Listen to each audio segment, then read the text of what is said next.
الحمدللہ وحدہ لا شریک لہ والصلاۃ والسلام علی من لا نبی بعدہ۔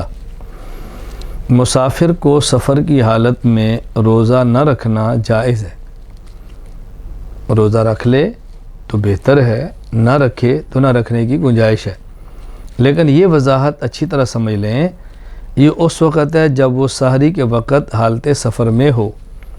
اگر دن میں سفر کا ارادہ ہو اور سحری کے وقت مقیم ہو، اب روزہ رکھنا لازم ہے، اب روزہ رکھنا ضروری ہے۔ اگر سفر مشقت والا نہ ہو، آرام دہ ہو، تو کوشش کرے روزہ نہ چھوڑیں۔ رمضان کی فضیلت غیر رمضان کے عمر بھر کے روزے رکھنے سے بھی حاصل نہیں ہو سکتی۔ ہاں گنجائش ہے، نہیں رکھیں گے تو گناہ نہیں ہوگا، بعد میں قضا کر لیں، لیکن اگر سفر میں مشقت نہ ہو تو روزہ رکھنا چاہیے۔ اگر روزہ رکھنے سے مرض کے بڑھ جانے کا خدشہ ہو، مرض کی شدت کا خطرہ ہو، تو روزہ نہ رکھیں، قضا کر لیں، اور بعد میں جب صحت یاب ہو تو قضا کر لیں، روزہ چھوڑا جا سکتا ہے۔ روزہ رکھا اور شدید بیمار ہو گئے، روزہ رکھا حادثہ ہو گیا اور زخمی ہو گئے۔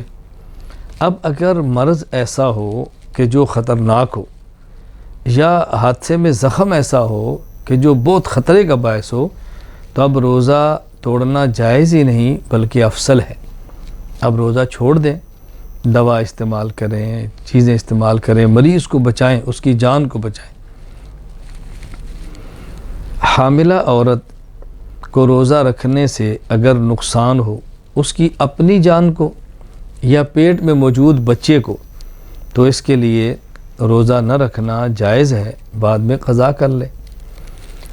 اسی طرح کوئی عورت کی گود میں بچہ ہے جو دودھ پیتا ہے ماں کا، اور روزہ رکھنے سے اس دودھ کی کمی کی وجہ سے بچے کی جان کو خطرہ ہو، یا روزہ رکھنے سے عورت دودھ پلائے عورت کی جان کو خطرہ ہو بیماری کا، اس حالت میں روزہ چھوڑنا جائز ہے، اور یہ بعد میں اس کی قضا کر لے۔ بآخر دعوانا ان الحمدللہ رب العالمین۔